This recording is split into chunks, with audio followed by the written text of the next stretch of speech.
Okay, David is in beautiful Portland, Oregon, doing to an ethics conference, and we are going to be doing our book extravaganza today.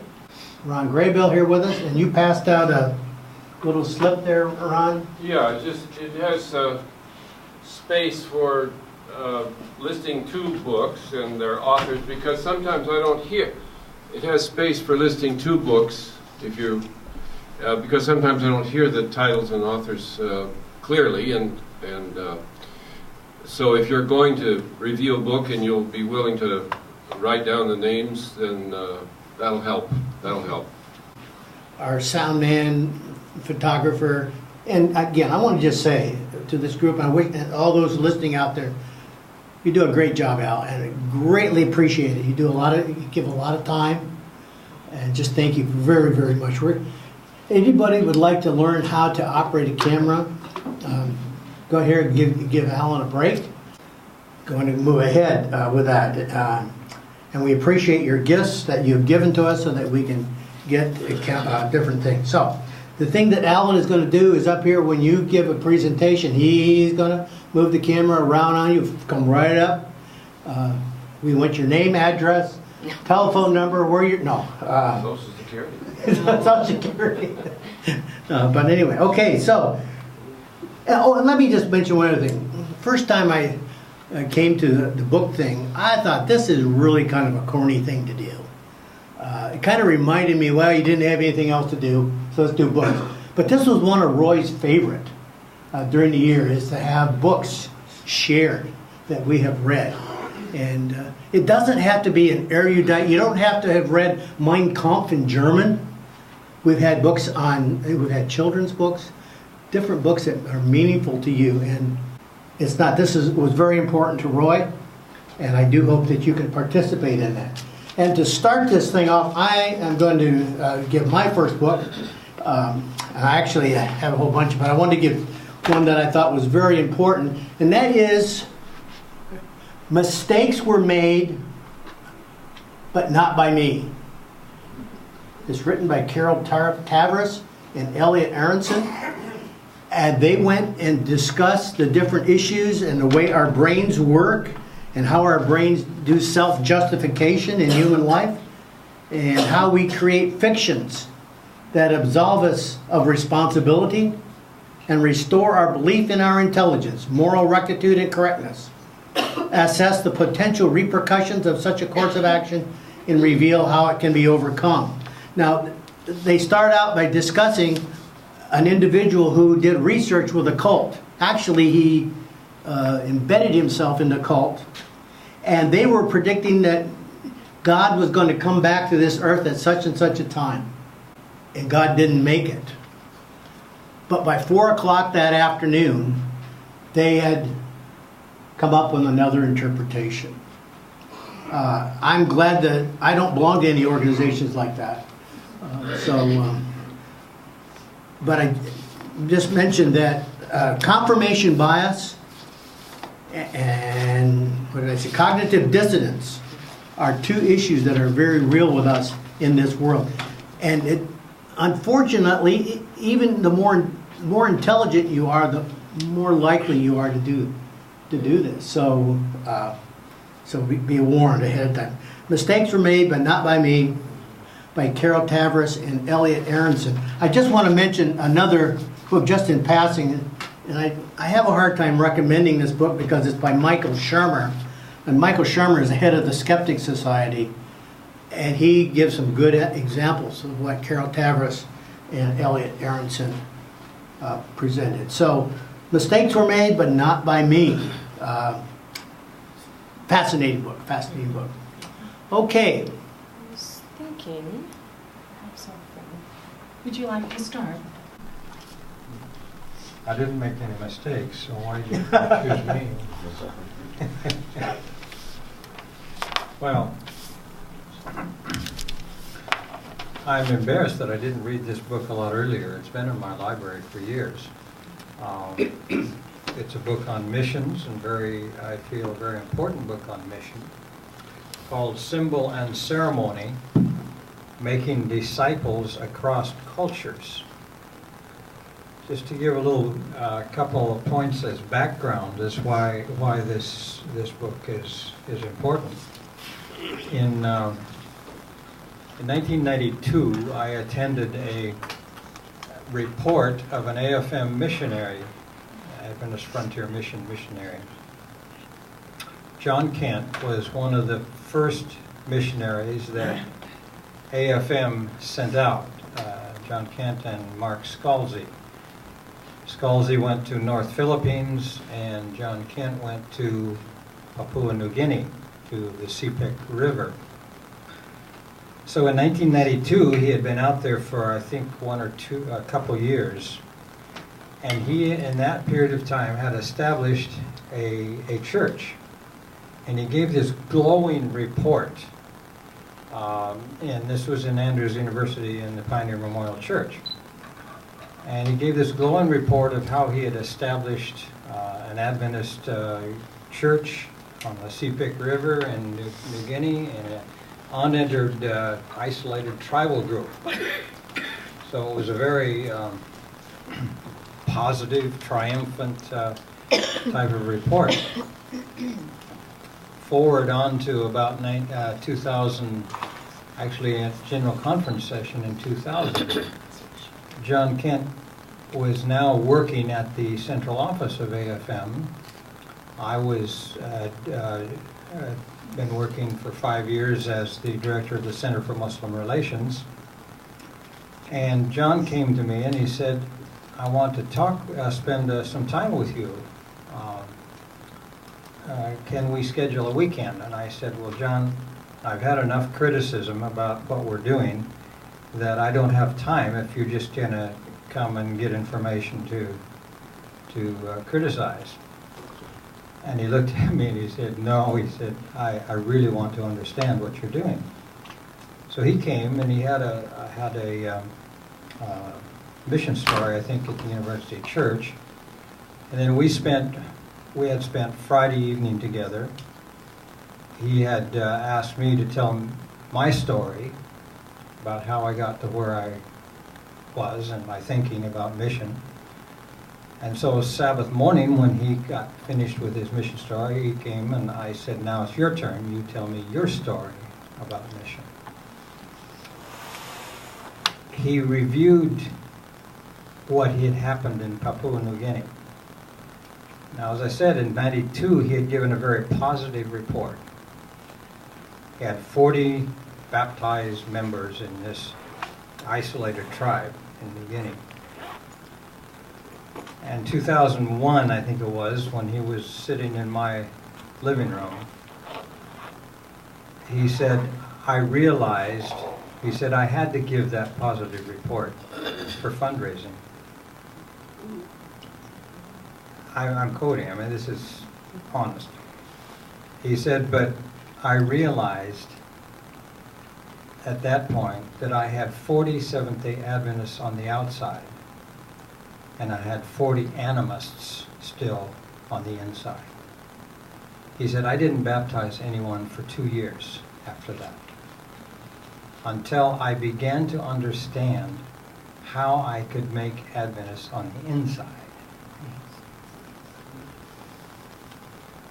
You may not be aware that the 28th fundamental belief that was added to our 27 fundamental beliefs, the impetus for that came from this very problem that we face in our international mission and work.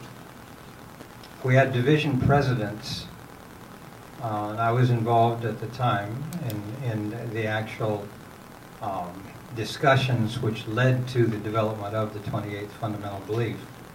We had division presidents highlighting the problem of dual allegiance. That's one way we describe it, or... What was that word again? Dual allegiance. Dual allegiance. Okay. Or split Christianity is another way of referring to it. Where we have cognitively converted an animist person or a traditional religion person into Adventist beliefs, but we have not impacted how they deal with the everyday issues of life. So when the child gets sick, they go to the local witch doctor. They come to church on Sabbath morning. We even had reports of church workers throwing curses on others who they didn't want elected within the church. This isn't secular politics. This is church stuff. So that was the impetus that led to the 28th fundamental belief. Now that's background of why I feel this book, even though I've only got onto it recently, I was aware of the issues and so forth, but this is a book by a man by the name of Zaniser. It was printed in 1997, so it's not a recent book, but he highlights how we can disciple people. His whole thesis is, how do we disciple people cross-culturally in a way that so that their faith in God touches their everyday life and not just an intellectual belief of a certain set of beliefs. That's basically the... And just quickly a quote or two. He basically says that our approach in mission, we focus on salvation in Jesus. That's sort of the ultimate fear, that sphere of life, ultimate salvation. But in focusing so narrowly on salvation in Jesus, Western Christians miss God's intense interest in some of the most intimate, immediate realities of life. And traditional religions deal with that. Sure, there's ceremonies, there's spiritistic type of ceremonies, etc. And what we've done is basically gone in and said, oh, those are all bad. Let me teach you the truth of salvation in Jesus. And we haven't provided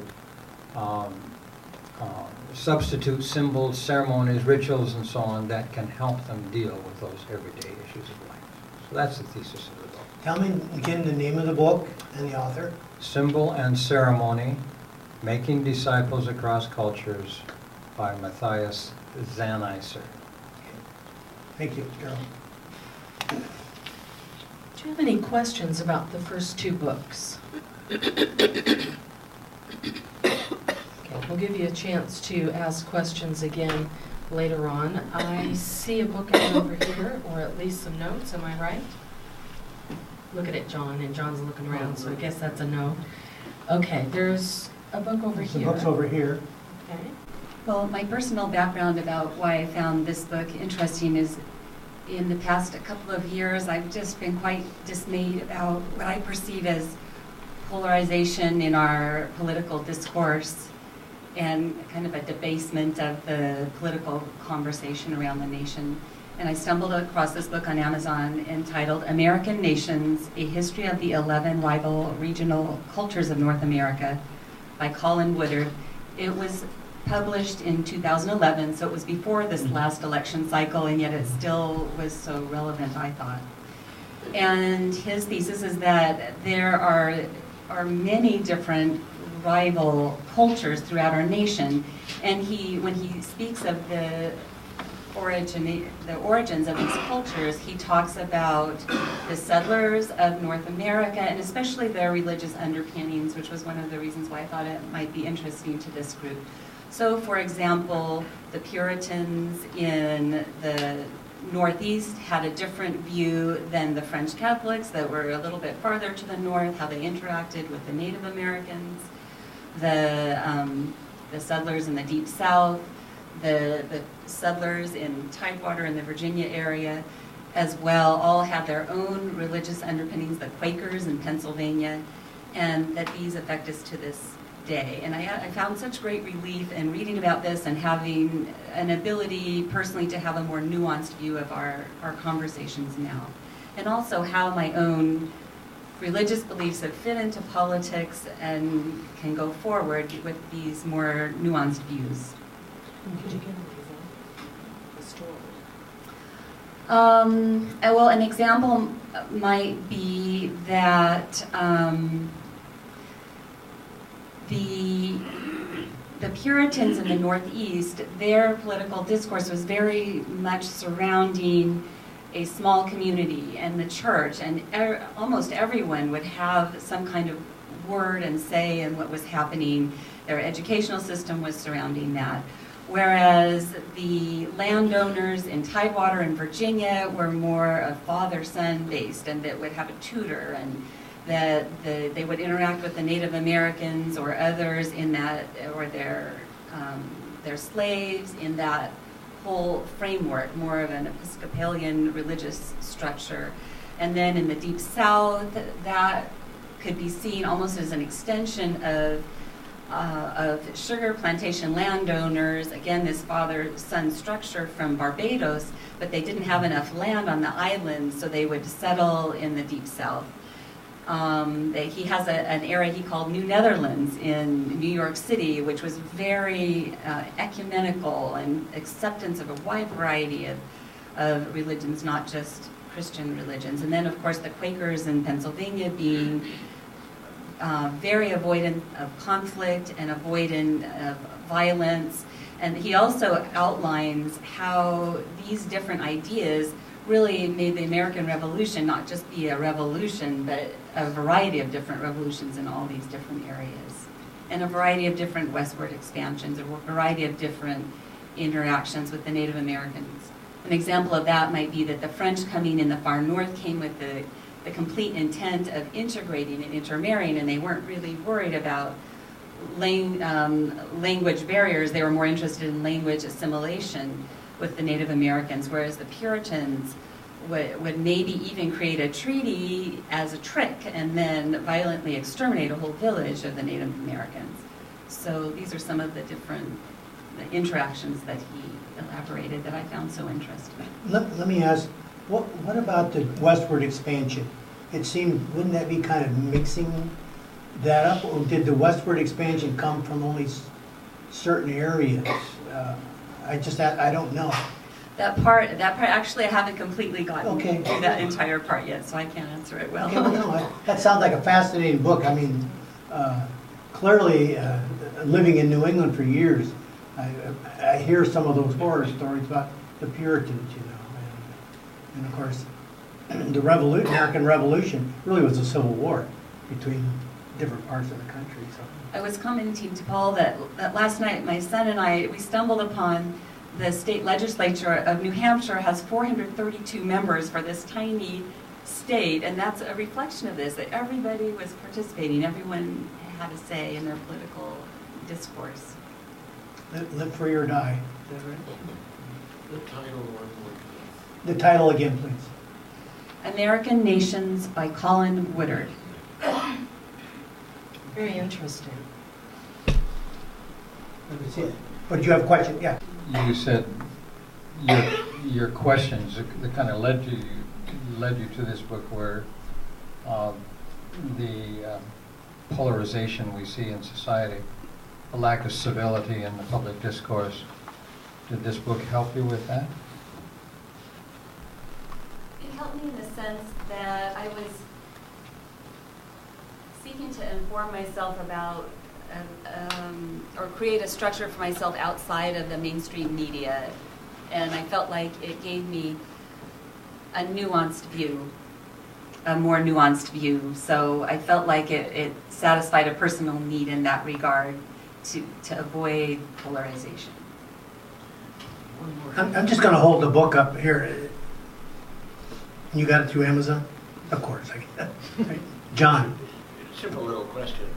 Did you happen to bump into any analysis along the lines of guilt versus shame cultures in different regions? Not that I can remember, but I can't say that. Yeah. Sure. Okay. The next book. You're closer, so this one. So I found a somewhat interesting book. Actually, it's a few years ago, but I recently reread the book. The title of the book is Parkinson's Law. Parkinson's Law. Parkinson's Law. I actually picked it up years ago when I was supposed to be studying in the library and saw it on the shelf that they'd sell for 50 cents. And since I'd never heard of Parkinson's Law, it looked like a very interesting thing at the time. I have reread it recently because it is a book about bureaucracies and organizations. It was written by a British civil servant, I think it's Cyril Northcote Parkinson. Initially started as an essay that he wrote for The Economist in 1955, in which he outlined Parkinson's Law, which basically stated in its initial form that tasks expand to fill the available time allotted. He then put that essay along with 6 or 7 others into this little volume, which came out in about 1958, initially written again in kind of a tongue-in-cheek mode. The first chapter is titled The Rising Pyramid, and by that point he had modified his law to state that bureaucrats run from 2 principles. The first is to multiply subordinates, not rivals. And the second is bureaucracies expand regardless of the amount of work that they're actually undertaking, basically because everybody that gets hired wants a couple of subordinates under them. He figures out a doubling time for bureaucracies based on this formula and then proceeds to curve fit it to everything under the sun. And it's really quite humorous. The example that really stuck out in my mind was between the end of World War I and the beginning of World War II, the number of British naval officers doubled while the number of British naval ships halved. And he has a number of other examples like that. And then he goes on in further chapters to develop all kinds of things related to economics, how you can tell the success of a corporation as being inversely proportional to the lavishness of the front office. I think anybody here would enjoy it. I have found it particularly enjoyable in the last couple of years, as I think in the nation at large, and even within our own organization, we're starting to struggle with the fact that there are bureaucracies that have developed and continue to grow in spite of the fact that in certain areas the work is either stagnant or in some places actually declining somewhat. So I'd highly recommend it. It was written again as a humorous sort of book. Turns out now there's an entire branch of economics that is Parkinsonian economics. So I hope you all enjoy it. What type of work was Parkinson? Was he an academic? He was a British civil servant for 35 or 40 years. I think he was stationed in the Far East, and a number of his examples draw from, frankly, the stupidity he observed around him as a British civil servant. My sense is he might not have been the most pleasant to work with, but he's a pretty clever writer. Any other questions for him? Parkinson's Law by... Cyril Northcote Parkinson. It's a British name, all right. I take it that the expansion of Parkinsonian theory is an illustration of this point. Yes. Of the what, John? John? Of the what? Let it go. Okay. Okay, okay, please. I think this is one of the laws from Parkinson. I'm not sure about this, but the one I've appreciated the most is the idea that in a committee, more than 6 people has a diminishing return. The larger it gets, the less effective it becomes. But there's actually a book that complements this work called Parkinson's Laws, and there's just a whole slew of, I'm not sure they're all from him, but they're the compilation of just a number of observations that are really quite disturbing in many respects, because I think we're all victims of some of them. I hadn't come planning to speak today, but a But, very go ahead. favorite book of mine is by Brennan Manning. Brennan Manning. Brennan Manning, a Catholic priest. It's an autobiography, and the name of it is Grace is All, or All is Grace. It's a very insightful book to me, believing that God has children in all sorts of communities. And I put this together with what Mrs. White says about the Catholics. There are many of God's saints in the Catholic Church. This man was the child of a New York couple. His mother had been an orphan in Canada, somehow was adopted in her teens by a man that I don't know if she actually lived in the gentleman's home, but he paid her way through nursing school. So she had a viable profession. He was probably born in the 30s. His mother married a gentleman who was chronically unemployed and spent most of his days wearing out shoe leather on the streets of New York City trying to find a job. And every night she would say, "Did you find something?" And every night the answer was no. Brennan's father was an abject alcoholic, as was his paternal grandpa, who lived in the home with what he describes as an angel grandmother. So this is the venue in which Brennan grew up.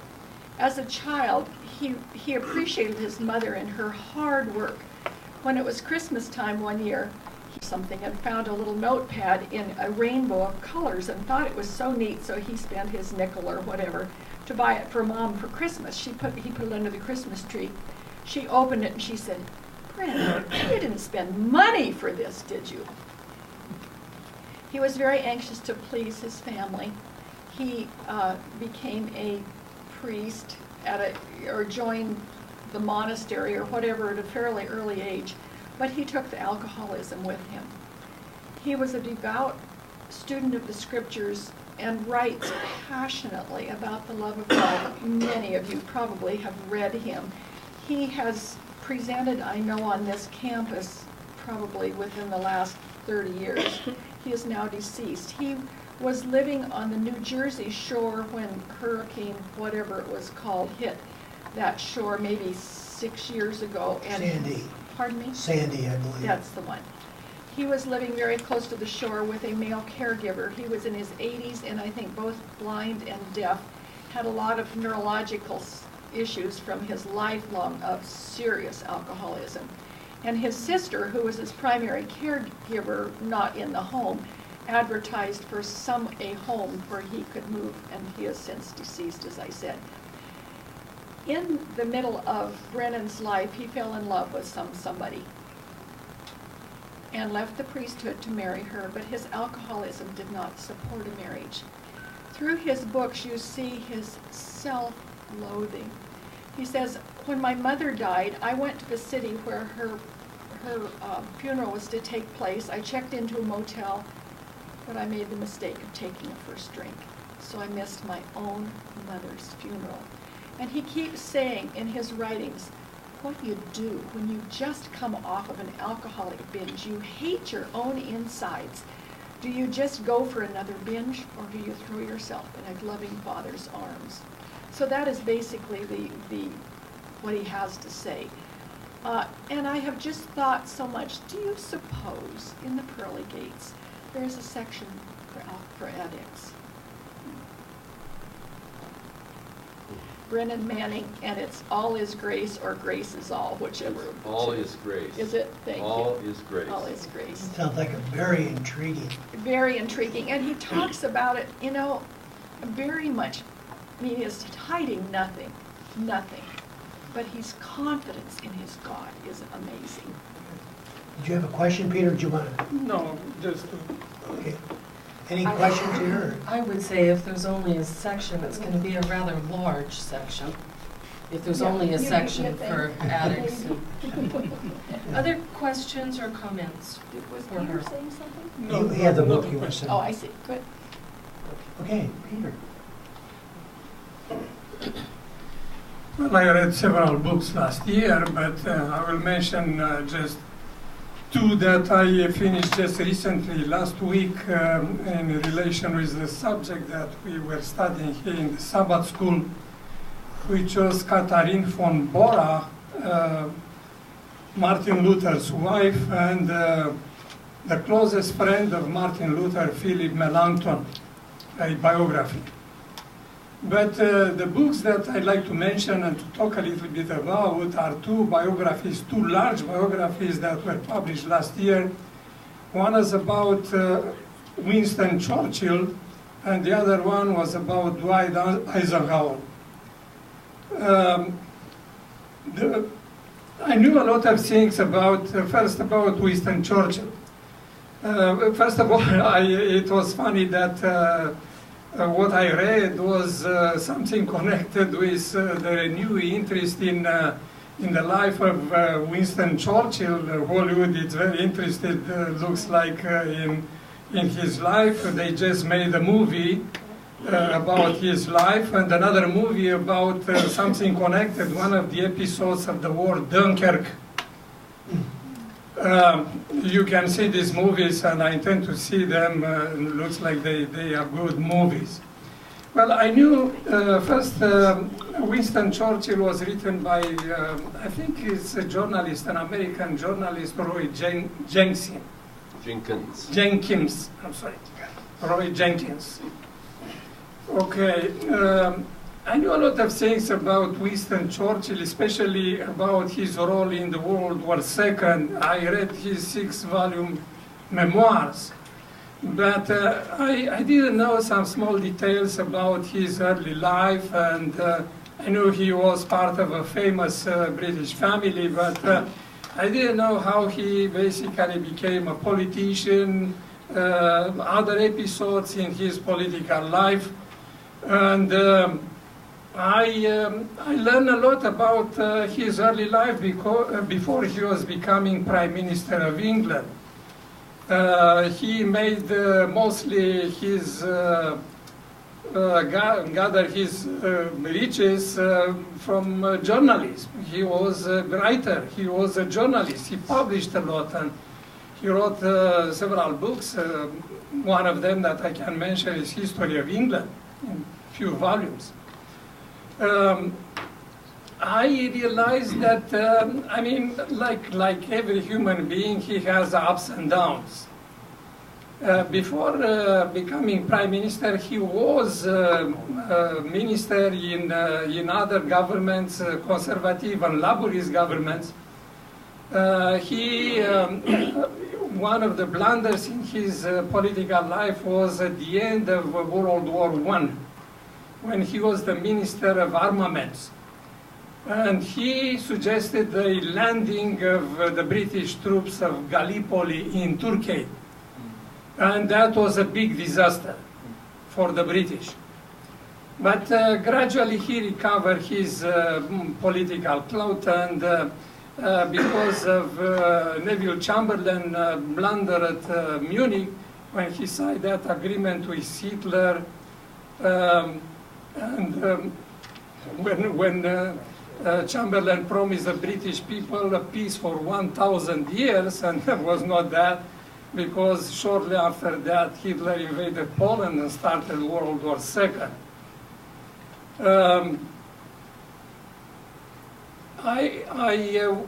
I was impressed, of course, again about his role during World War II, when he mobilized the British people that were almost defeated by Hitler to resist.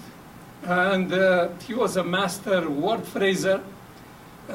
You recall that famous saying of him when British Air Force was able to stand up with German Air Force that was superior in numbers, when Churchill told the British people, never in history of mankind so few people have done so much for so many. But I was also impressed by the results at the end of World War II, when the British have new elections that, despite his enormous role, basically historians, a lot of historians consider him the man of the 20th century. The British people didn't elect him.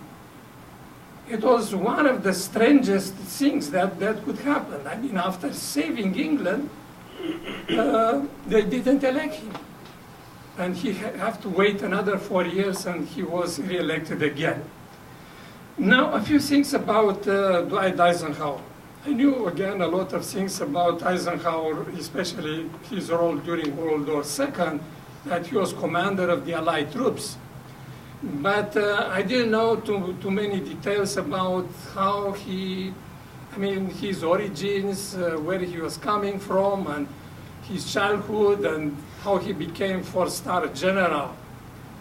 Well, the impression that I got from my reading of this large biography was that, and I knew that before, that Eisenhower was not a military genius, but he was an excellent administrator. Basically, he knew how to coordinate the war effort, which was enormous, I mean, to sustain the American troops during World War II, and how to put on war food the American industry, and able to produce so much that was able to support not only the American effort, but the effort of all the other allies that were involved in the war. That was something fantastic. But he made some mistakes strategically. One of these was that he supported the advance of the Allied troops on the whole front. And that was hundreds of kilometers, was wide, very wide. Usually the tacticians were breaking the front in one place and then advancing and then enveloping the flanks and obtain a victory. But he sustained this effort, I mean, to advance all the Allied troops, advance one at a time. Another mistake that Eisenhower made was the fact that he stopped the American troops on the River Elbe, and he didn't let them to advance toward Berlin, which was finally conquered by the Russians. But the Americans couldn't get them first, and that was more for a political thing, because, of course, militarily didn't have importance, but politically, and how the discussions were post-war were made. I'll stop here. Okay, now tell me again, the name of the last book? The first book is the first book is Winston Churchill, okay, by Roy Jenkins. And the second book is Dwight Eisenhower in War and Peace by J.E. Smith. Okay. And as an historian, whenever you read a book like that and you find things new that you didn't know before, it really kind of makes your day, doesn't it? Yeah. So, yeah, okay. Did you? I think he has a question, huh? Oh, did you have a question? Yes. Oh, right. I don't know that he needs the mic. No, he doesn't. To him anyway. Did you turn it off? I didn't hear you, Peter, commenting on the negative side of Churchill's remarkable life. I mentioned one episode, Gallipoli. Gallipoli. That was a big blunder. It was a big blunder, especially at Anzac Bay. Right, and the Australian troops were involved in that too. Peter, I'm glad to know that you took notice of that. I don't know if you were there, but Well, thank you, but I did have an uncle there at Anzac Day in 1915 at that assault, and he perished there. He is buried today. His headstone is still at Gallipoli. Yeah. So it was, as far as my uncle was concerned, not a very good day. yes, it was not.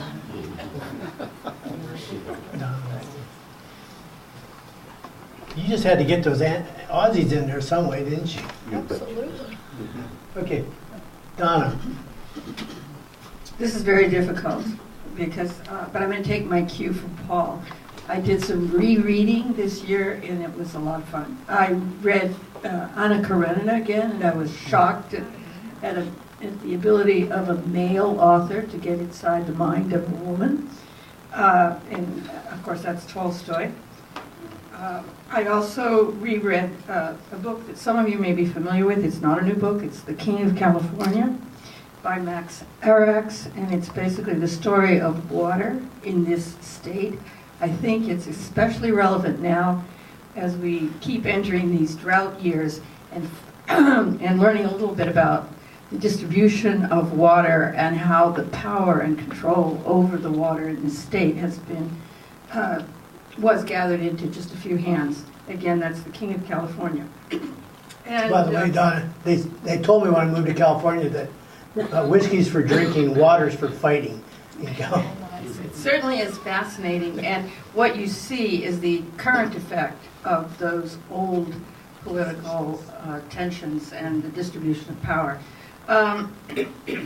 I also am almost finished now rereading Prophetess of Health, which I hadn't read in many years, but I had the opportunity to have dinner actually with Ron Numbers a few months ago, and he gave me a copy of the third edition. I think it would be a book interesting for us to reread perhaps at this point. Especially good is the 45-page introduction by John Butler, which is a sort of a history of the effect of the book. And that's in, again, the third edition.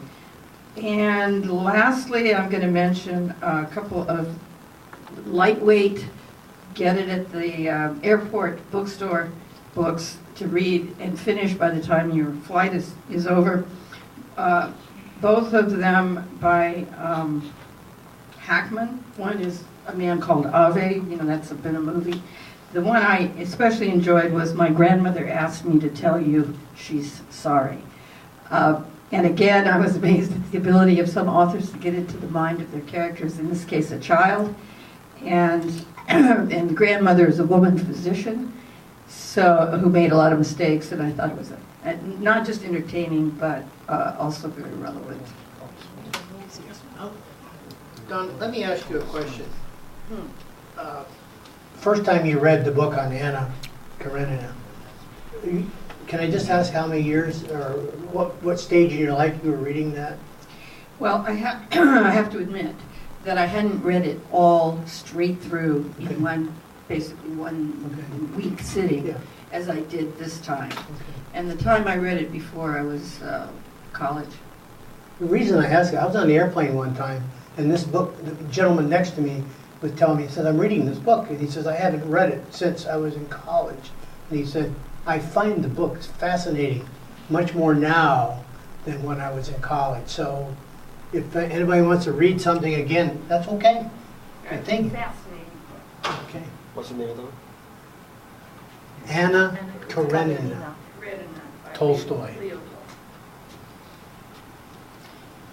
Any other books? Yeah. If not, I have one. Well, wait a minute, he has one here. I must have been inspired by Laura's presentation last week. I was at Costco browsing around the books shelves. There was a book titled History of Loma Linda.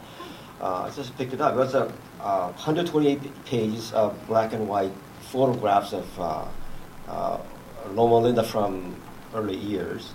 And I learned that the city of Loma Linda was called Mound City. And there was apparently a health hotel, or it turned into sanitarium, and they were advertising that sanitarium as "Come to Switzerland of America." So that was very interesting. And there were many other interesting stories, and I thought it was a good book to keep at your shelf just in case you want to refer to the history of Loma Linda. History of Loma Linda by the... Loma Linda City of History Commission. Okay. Thank you Is very the much. university mentioned?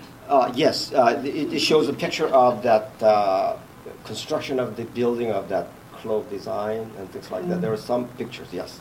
Okay. And the names of the streets, like Prospect Avenue and things like that, and how they were named, etc. So that was very interesting. I do find it interesting that compared to Switzerland.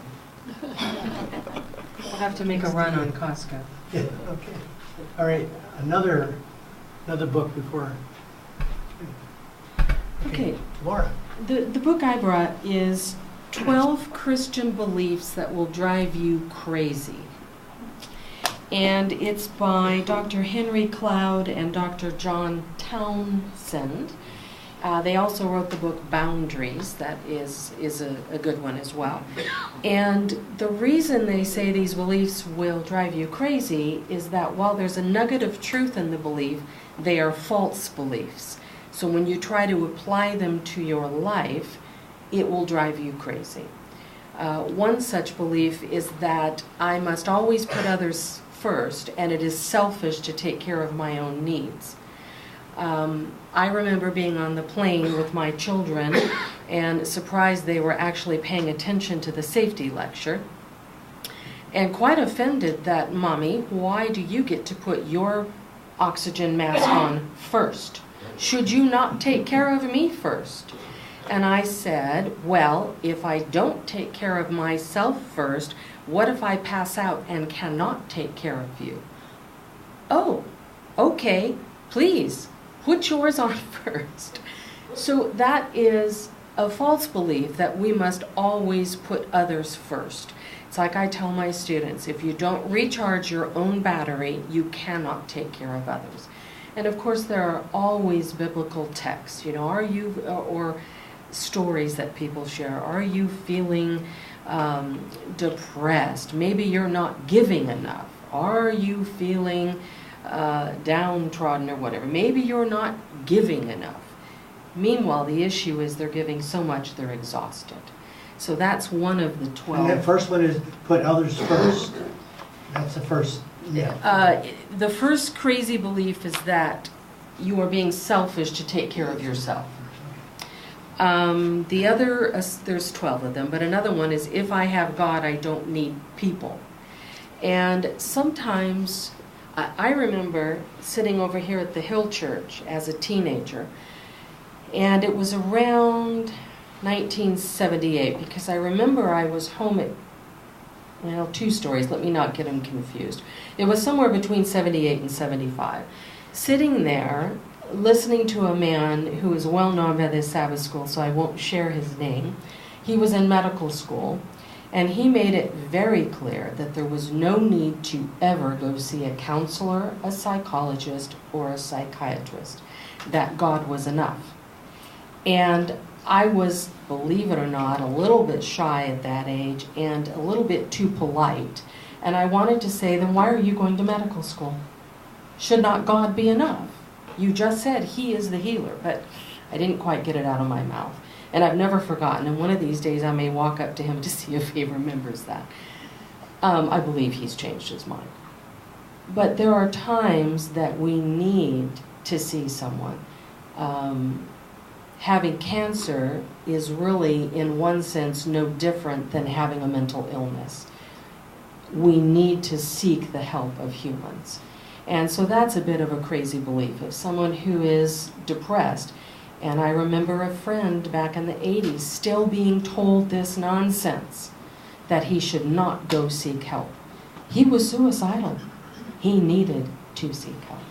So there are 12 of these in the book, and I think it's a very good book.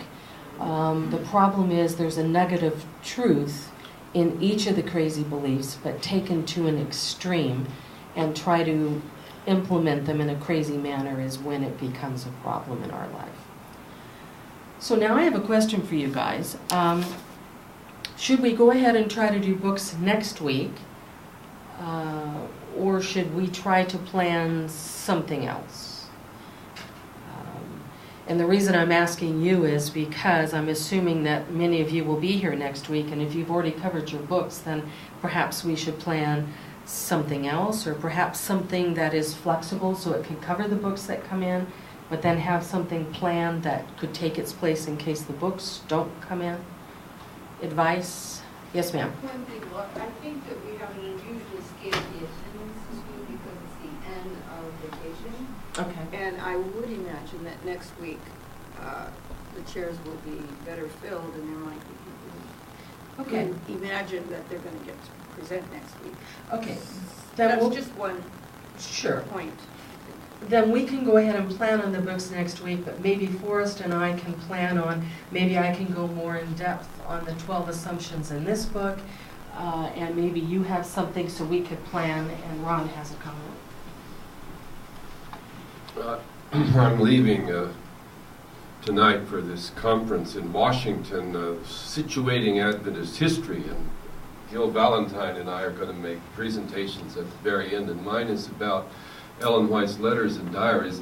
And when you're thinking about this error of thinking you must always put others first, 19th century's diaries rarely had very much introspection. And in Mrs. White's diary, she talks about her illnesses and pains, but she almost never confesses any errors or sins or, problems like that. But the one time she said she felt guilty before God for overworking. She felt like she had to save the whole church and the whole world, and, I shouldn't stop. And then she realized that if she doesn't stop and quit working so hard, she can't even help the other people. So she didn't always put her oxygen mask on first. As a pastor, I ran into several people that didn't feel they should go see a psychologist, psychiatrist. And I do think there's some overuse of medications. At the same time, we realize that most mental illnesses are organic in origin. So if we treat cancer, why can't we treat psychiatry? Exactly. And by the way, about the oxygen mask first, I'm always reminded when I fly Southwest, they tell you to put your mask on first. And if you have more than one child, decide which child has the most potential. Get the mask on. Yes, Southwest is quite humorous. So anyway, Okay. anyway, Let's do that next week Yeah. then. Why don't we? I can have another between books? book, and I'm sure Donna can have he can read another Tolstoy novel. Yeah.